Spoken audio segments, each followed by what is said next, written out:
Aujourd'hui, je vous invite à partir en voyage. Un voyage plus spirituel que géopolitique, une fois n'est pas coutume. Un voyage de plus de 1000 ans sur les traces du Bouddha.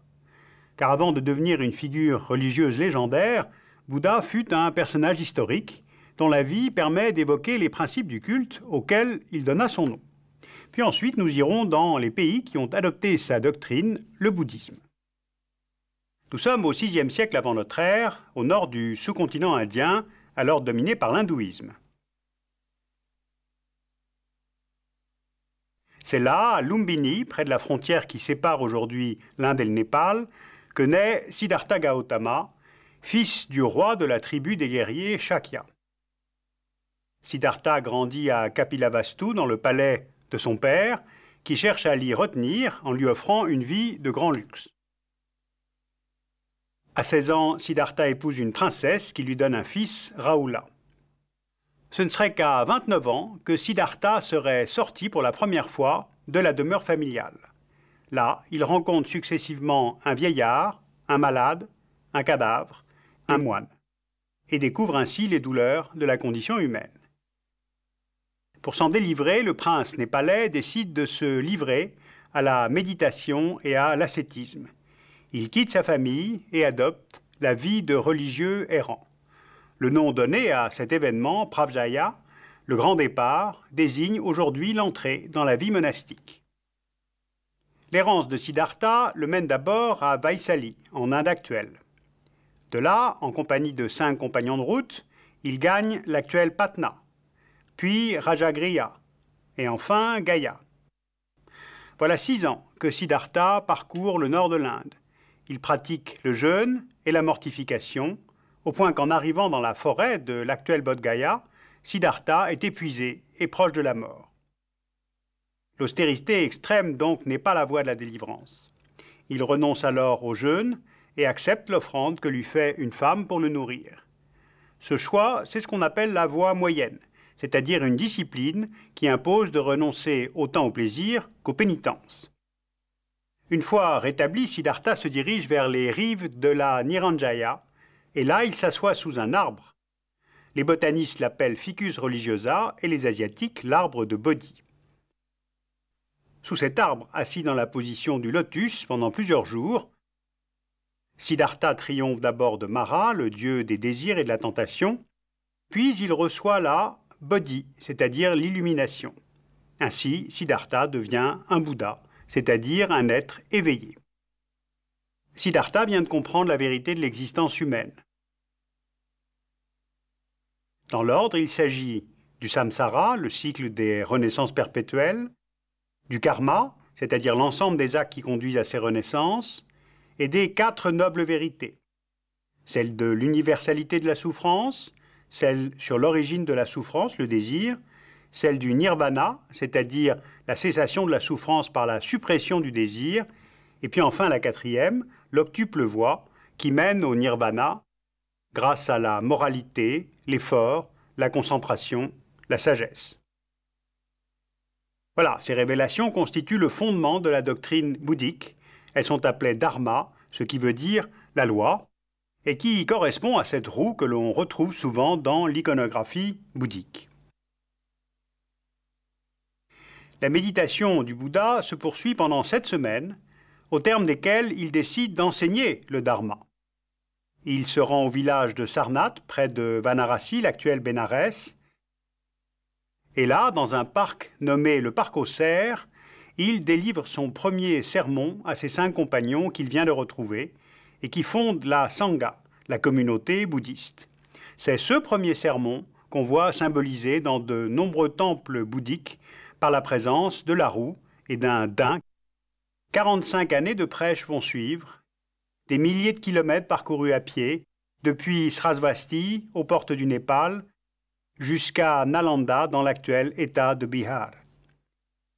Le voyage s'arrête à Kushinagar, où le Bouddha, âgé de 80 ans, prononce son dernier sutra, son dernier discours.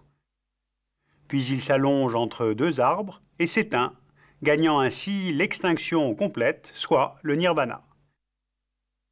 Comme il l'avait demandé, ses disciples incinèrent son corps avant d'en répartir les reliques pour les placer sous des tumulus funéraires, les stupas. La vénération des reliques du Bouddha est devenue l'un des fondements et de la pratique du culte bouddhique et de sa diffusion. Alors justement, regardons maintenant comment à partir du nord de l'Inde, le bouddhisme va se diffuser en Asie. L'expansion du bouddhisme commence en Inde, où elle profite de la conversion de Ashoka, l'empereur des Maurya, au IIIe siècle avant notre ère. Ashoka contribue à pérenniser la doctrine bouddhique en convoquant le concile de Paliputra pour fixer les textes canoniques. Il envoie, à l'issue de ce concile, des missionnaires dans 9 contrées pour y diffuser la doctrine. Parmi eux, son fils Mahendra, qui dirige la mission vers l'île de Ceylan. De là, le bouddhisme gagne la Birmanie et la Thaïlande actuelle.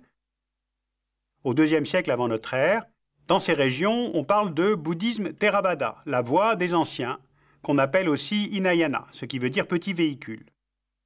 Car à la même époque apparaît le courant réformateur du grand véhicule, le bouddhisme Mahayana.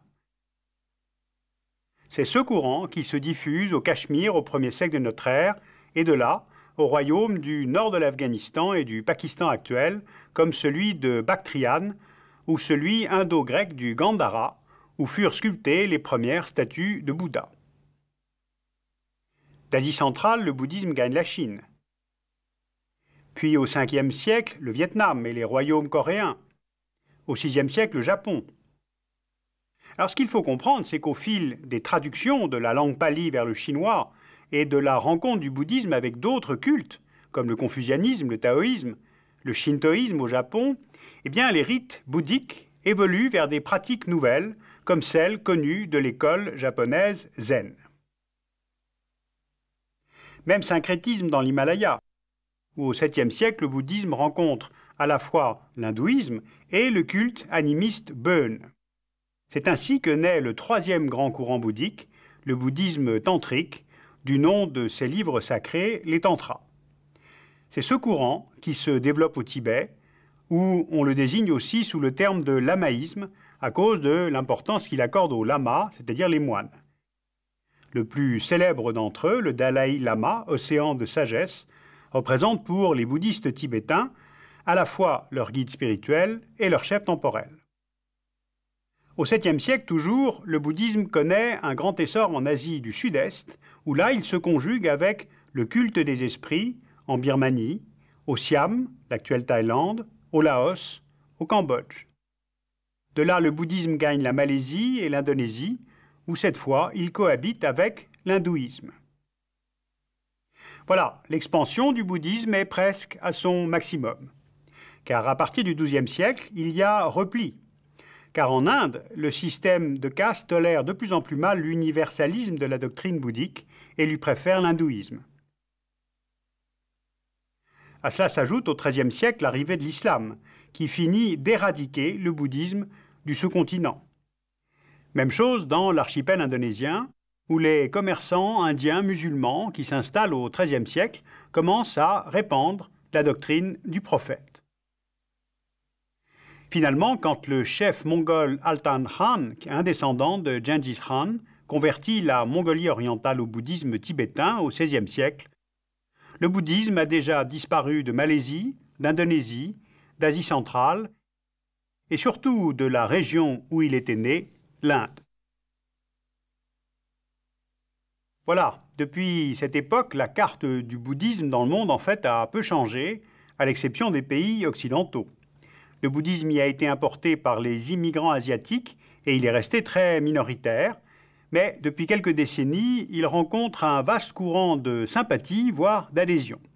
Alors est-ce que c'est un phénomène de mode auquel on peut associer les films d'Hollywood consacrés au bouddhisme tibétain?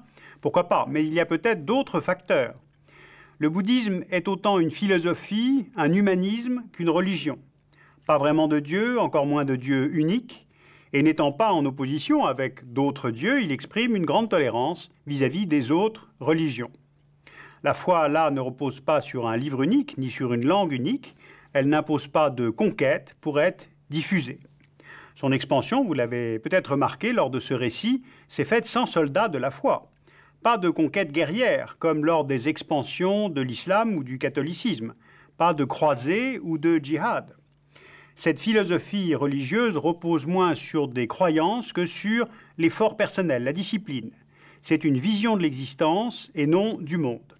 Ce n'est pas Dieu qui est au centre, c'est l'homme.